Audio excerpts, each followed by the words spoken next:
Bonjour, je suis du côté manga de ma bibliothèque, donc on va parler manga aujourd'hui. On va parler de Hokuto no Ken, qui vient de sortir chez Crunchyroll. Crunchyroll qui cumule les erreurs, décidément. Après l'affaire avec Kazé, les jaquettes, les machins, c'est une catastrophe le truc. Nous, on l'a même pas affiché dans la librairie. Il y a une affiche vous disant qu'il y a un QR code qui vous emmène vers un site afin de demander des jaquettes gratos. Non, on préfère mettre des affiches à nous, des posters qu'on a récupérés, des machins, tout ça, de la PLV. Mais ça, non. Non, non. Donc, du coup, il y a eu ça, il y a eu cette histoire-là. Et là, il y a Hokuto no Ken qui vient de sortir. Hokuto no Ken qui est là. Voilà. Oui, moi je l'ai pris, je l'ai acheté. Que tout le monde attendait en format. Parce que c'est l'édition extrême. Que tout le monde attendait dans une édition plus grande. J'aurais dû vous montrer sortir voilà, un grand format, mais j'en ai un là. Tout le monde attendait ça en fait. Voilà. Ce format-là, format plus grand, pour une édition de luxe. Ou au moins un format équivalent à l'édition précédente de Hokuto no Ken, qui était plus grande que ça. Eh ben non. Et en fait, Crunchyroll n'a pas vraiment menti, enfin, peut-être par omission, mais si on regardait l'édition japonaise équivalente de ça, c'était bien le même format. C'est le même format qu'un manga classique. Hop, je vais prendre quoi? Tu vois, quasiment, hein, à quelques centimètres près. Ouais. C'est le même format. C'est du gros volume. Hein. C'est du gros volume. L'édition, elle est franchement belle. Hein.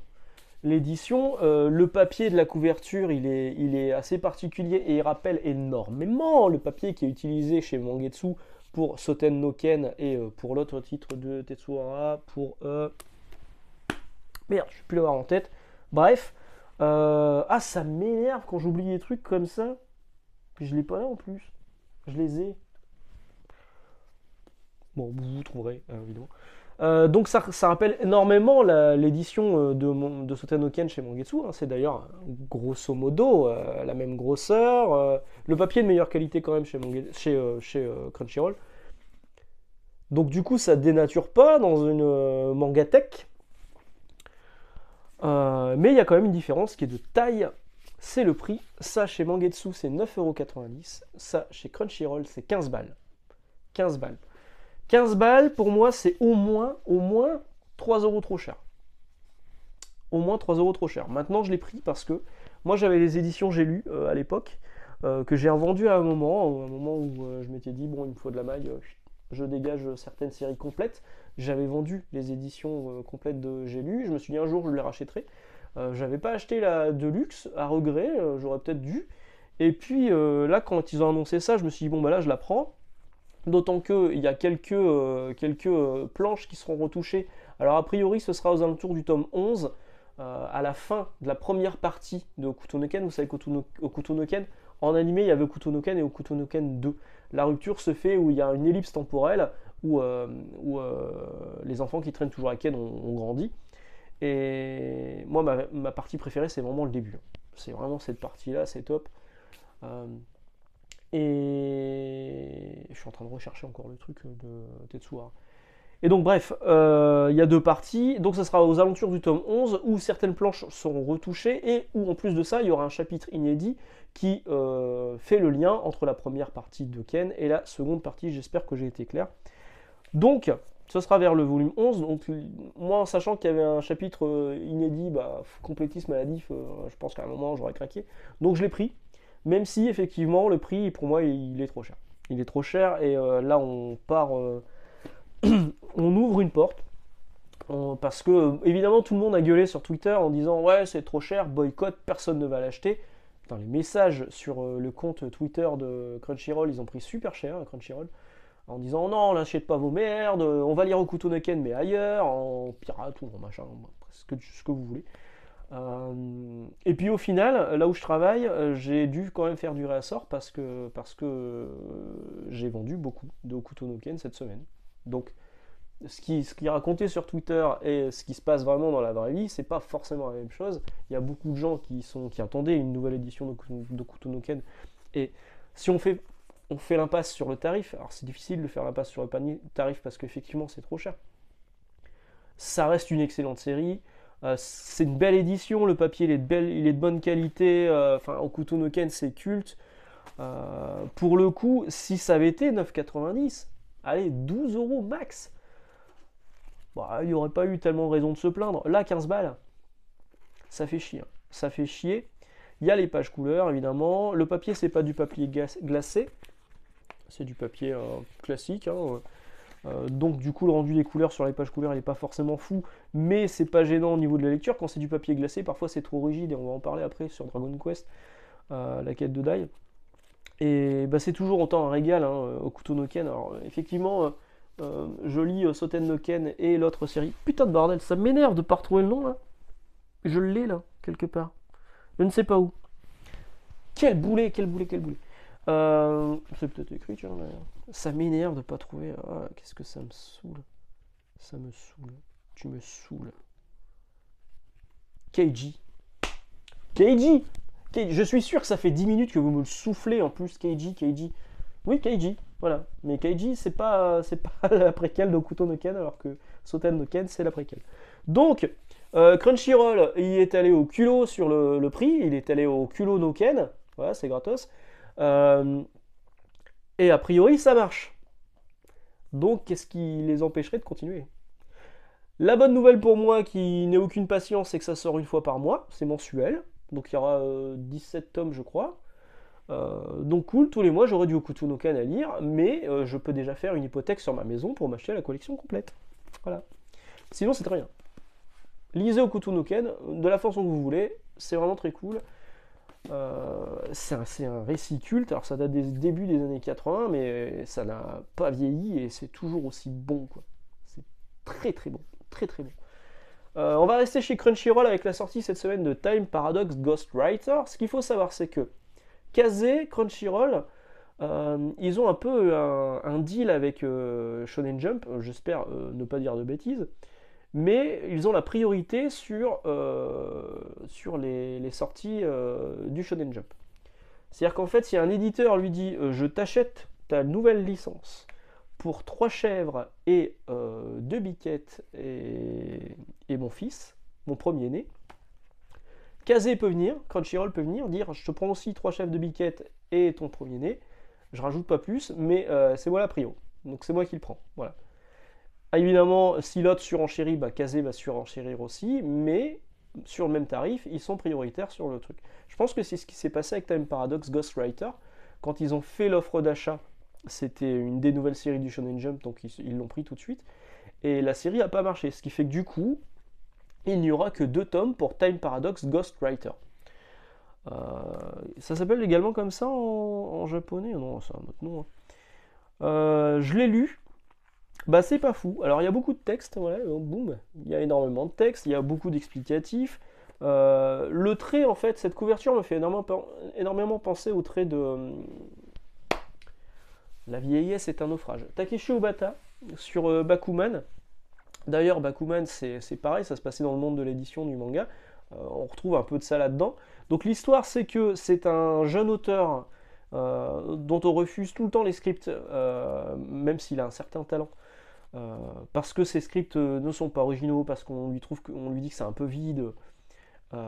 Il est prêt à abandonner et en fait il y a un éclair qui tombe chez lui, son micro-ondes fusionne avec un robot et son frigo, et toutes les semaines il reçoit le jump de 10 ans dans le futur avec un truc qui cartonne. Si le mec il est ému aux larmes tellement c'est bien, il est un peu partagé à faire découvrir ça au plus grand nombre, donc du coup profiter, faire une copie ça s'appelle White Knight, la série là-dedans, ou alors ne pas assumer son plagiat puis laisser tomber.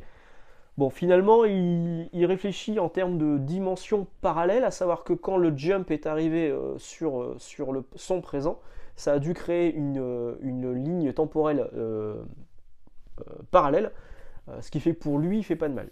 Voilà. Bon, après, il se passera évidemment d'autres trucs, hein, ça reste un shonen. Le concept est pas mal dans le principe, mais étant donné que ça s'arrête au 2e tome, je pense qu'ils n'auront pas le temps vraiment de développer cette histoire-là, parce qu'il va évidemment retrouver l'auteur du manga du futur, mais dans sa version actuelle. Le trait il est pas moche, il y a beaucoup de texte, ça m'a pas remporté, c'est pas nul mais c'est pas non plus complètement bien. C'est une lecture sympa mais franchement sans plus. On verra le deuxième tome quand il sera sorti, on verra la conclusion de la série vu que la série était un peu avortée, est-ce que ça sera pas trop court? Adieu l'amour, j'ai vu ce film. On verra à ce moment-là. Je vais pas vous le conseiller maintenant, on en reparlera sans doute quand le tome 2 sera sorti. Tout à l'heure je vous parlais de Mangetsu, Mangetsu sort non pas cette semaine mais la semaine prochaine le 19. Un nouveau manga, un nouveau banger, une nouvelle masterclass. Deep Free en fait que j'avais déjà eu en librairie en version service presse, en version épreuve non corrigée. Voilà, donc là c'est la version définitive que Mangetsu m'a bien gentiment envoyé. Alors que j'avais dit pas la peine de m'envoyer le premier, vu que je l'ai déjà en version épreuve non corrigée, bah, j'ai reçu quand même les deux d'un coup. Bon, ça fait partie des petits avantages de travailler en librairie. Donc Deep Free numéro 1 et numéro 2, les deux tomes sortent la semaine prochaine. J'en avais déjà parlé à un moment sur un free talk, je vous avais dit c'est bien mais c'est pas Slam Dunk. Et c'est ça en fait. C'est bien mais c'est pas Slam Dunk. Ne vous attendez pas à un Slam Dunk. Il n'y a pas l'humour de Slam Dunk, il y a un peu d'humour mais il n'y a pas l'humour de Slam Dunk. Ça part pas dans ce coin-là. Là on a vraiment... Alors par contre c'est hyper beau. On a un jeune qui s'appelle, je ne sais plus son nom, Damian Kawai, qui est fan de basket, qui serait peut-être le fils d'un basketteur célèbre, on ne sait pas, après qui il est métis. Donc il y a un peu aussi une critique de la façon dont les métis sont traités au Japon, les Alf, comme on dit. Pas Alf l'extraterrestre avec son gros pif qui bouffe des chats, hein. Alf moitié en anglais. Mais il y a surtout...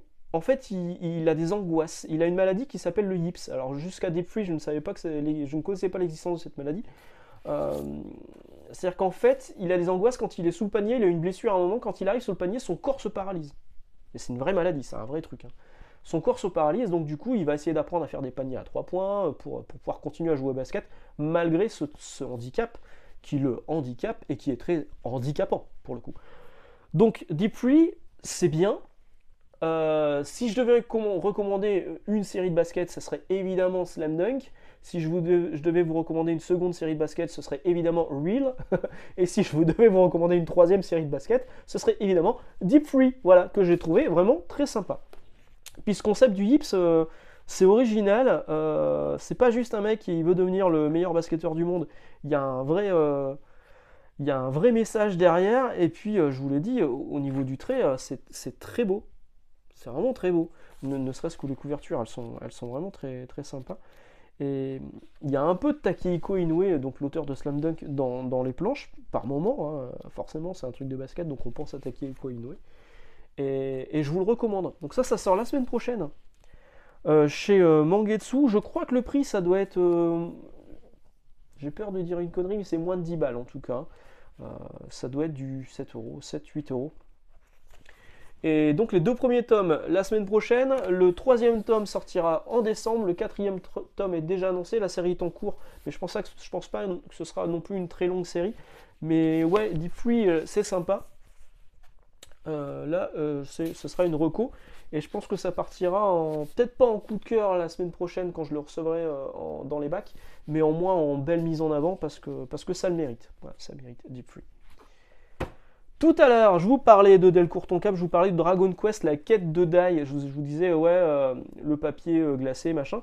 Bonne surprise sur Dragon Quest, la quête de Dai, que je continue à acheter chez Delcourt Tonkam, même si c'est 12,50€ pour du gros volume. Alors du coup, on pense également à Ken, qui est un peu plus cher, mais ça reste un peu cher. Je les ai tous, hein. J'ai tous les éditions J'ai lu qui sont là, qui étaient extrêmement mal traduits, dans lesquels on avait le droit à des numéros pour vous indiquer comment lire, voilà les petits numéros qu'on voit là. C'était débile, la traduction était à chier, Aban, le traducteur savait pas si c'était un garçon ou une fille, donc du coup il mettait les deux accords. Ridicule, ridicule. Mais, mais, il se passe un truc là-dedans. Alors déjà, ils ont changé le papier, c'est bien mieux. Avant, c'était du papier plus glacé, plus rigide. À la lecture, c'était hyper chiant parce que, enfin, on se pétait les mains à ouvrir, à lire le truc. Là, le papier, il est plus léger, il est plus sympa, vraiment, c'est bien. Mais par contre, il y a une boulette sur la trad. Vous voyez là, ici, on le voit. Donc là, c'est écrit la tour de feu est dressée, et là, c'est écrit la tour de feu est dressée. C'est la même phrase qu'il y a là, sauf que c'est une tour de glace. Et donc, j'ai vérifié, il n'y a pas cette erreur dans l'édition, j'ai lu de merde. Voilà. Yak yak, la tour de glace est dressée, est achevée. Bon, après, c'est un détail, hein, c'est une boulette de trad, bon, ça arrive. Mais ça, si vous lisez pas Dragon Quest, si vous ne lisez pas Dragon Quest, lancez-vous dessus. Hein. C'est excellent. Pour moi, c'est le meilleur shonen avec Dragon Ball de cette époque-là, hein, en tout cas. C'est excellent. Si vous avez un enfant, j'ai beaucoup de darons ou de darons qui viennent nous voir en librairie qui me disent qu'est-ce qu'il peut lire, il a déjà lu Naruto, One Piece, machin. Dragon Quest. Bon, il y a des Tokyo Revengers, des trucs comme ça, mais Tokyo Revengers, le langage il est parfois un peu cru et ça part souvent en grosse bagarre avec des tatanes dans la tronche, c'est parfois un peu violent. Alors que Dragon Quest, là c'est vraiment du pur shonen avec un héros et ses potes qui vont évoluer, qui vont. Vraiment, c'est hyper bien. C'est hyper bien. Dragon Quest, l'Adventure of Dai en français, alors qu'avant ça s'appelait, chez J'ai lu manga, ça s'appelait Fly, comme le dessin animé. Il y a une nouvelle adaptation animée hein, de Dragon Quest, la quête de Dai. Moi je dis la quête de Dai, mais c'est Adventure of Dai du coup. Que je vous recommande parce qu'elle est vraiment hyper bien, mais qui ne fait pas le buzz comme beaucoup d'autres animés. Genre, il y a eu Chainsaw Man cette semaine qui a débarqué. Le premier épisode qui, paraît-il, est hyper bien. Peut-être que je regarderai, mais c'est vrai qu'en général, je regarde pas trop les adaptations de manga en animé parce que le temps me manque. Et puis, je préfère souvent la version d'origine, à savoir le manga. Exception faite sur les films inédits. Voilà, hop, transition. On va parler de Dragon Ball Super Héros. Dragon Ball Super Héros.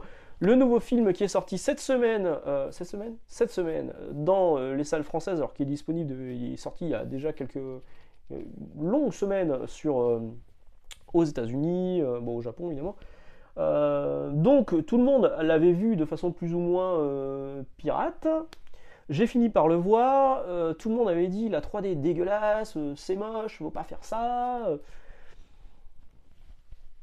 Alors oui, c'est en 3D. Oui, quand il y a des travelling, notamment au tout début, on suit une voiture et on voit les décors, ça fait vraiment jeu PS3, moche, cinématique PS3.